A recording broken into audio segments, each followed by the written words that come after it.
Hey guys, welcome back to another video. This is the following episode of the PostgreSQL series. Today you're going to learn about tables in SQL. So let's get right into it. So here I'm going to teach you with an example. Let's imagine this is a scenario. We have a company name. It can be like Netflix, Facebook, and many others. And we have an employee. And we can see this employee has an information with him. It has an ID, first name, last name, and it can have many others. It's just an example. Tables are just the structure of our data inside of a database. Here, this is the employee table. The employee table has this data over set in columns, like ID, first name, last name. It can also has gender, date of birth, email, many others. So here, this is how you create a table with Postgres. This is the syntax. Create table, we add the name of the table that we want to create, we add the column name, the data type that it's going to have, and constraints, if any. I'm going to explain further what do I mean by constraints. Here's an example of creating a table in Postgres. As I said, we add the name that we want our table to have, and these are the columns. The ID is going to be of type integer, first name of March, or this is just a characters. It can contain like special characters, even numbers, but it's going to represent it as plain text. Last name, gender, and the date of birth is going to be of type date. As you can see in the virtual data type, it has these numbers in parentheses. This is just basically of how many characters it's going to contain. Gender, it has a maximum of 6. First and last name has a maximum of 50. So if you want to keep checking out for more data types that Postgres offers, there is the official website of Postgres. Here inside the documentation, there is a section for data types. Let me just scroll down to show you. As you can see, data types, we have the name, their aliases, and the description of what they do. Let me show you a few ones. For example, as you can see, date. It is the data, one of the data types that I was using in the example. Here you can see has the calendar date, year, month, and day. We have JSON for textual JSON data, and so on. So yeah, if you want to check them out, I'm gonna leave a link down below in the description of this video, so you can go there and check them out for yourself.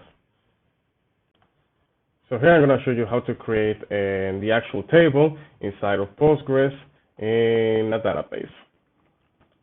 Before starting out, I just want to show you this command to check if you have any tables or data in general inside the database. So you press -D.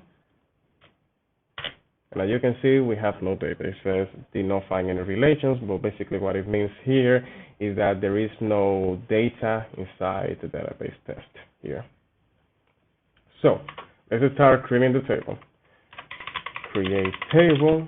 The name of our table is going to be employee. Parentheses, we open it. And now we start writing down the column names with the respective data types. So ID is going to be of type int. First name is going to be of type varchar, and it's going to have a limit of 50 characters. Same for last name. Let me just let's add gender. It's going to be of type and varchar, limit 6 characters. Date of birth and be of type date. And just to add another one, I'm gonna add email, and it's gonna be of type and varchar. 50. It's gonna have a limit of 50 characters.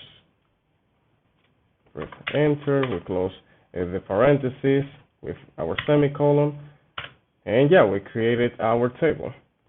So to check if it is created inside the database, we use the command that I showed you, -d, and then yeah, you can see. And if you want to see the column names with their respective data types, we just write down the -d and the name of the table. And yes, you can see.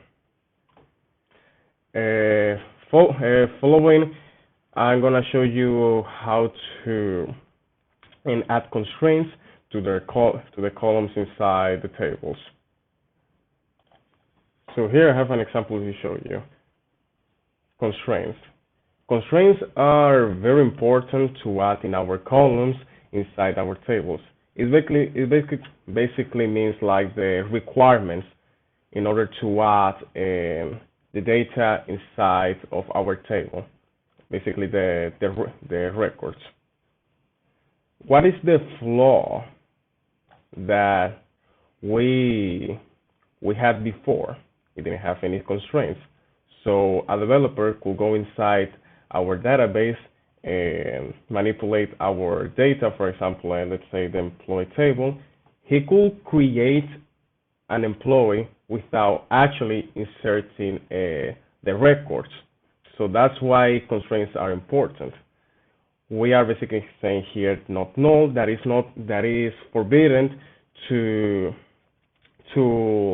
leave it empty, each column, as you can see.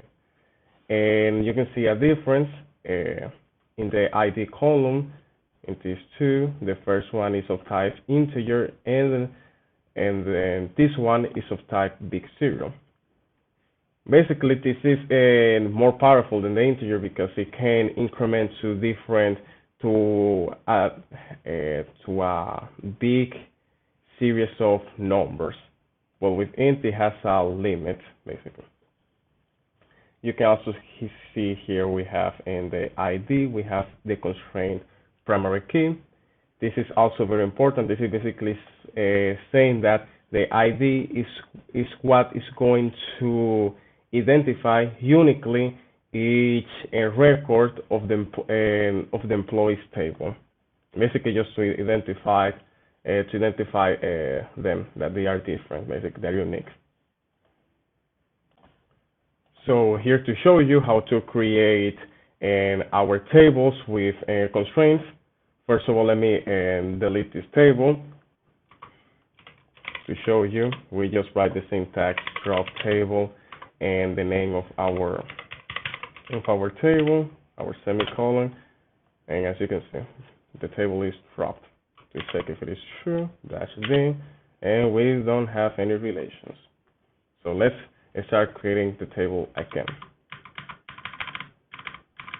So here we have a parenthesis, and we can basically line here the syntax with the parenthesis open.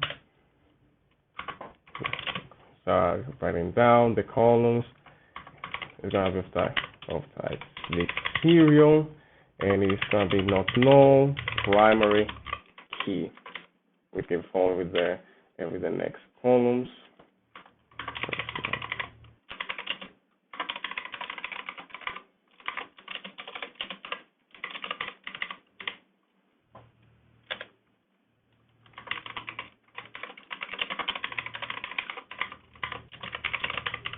No.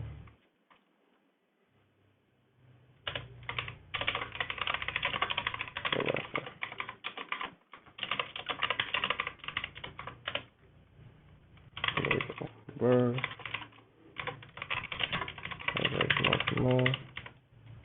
Lastly, the partial.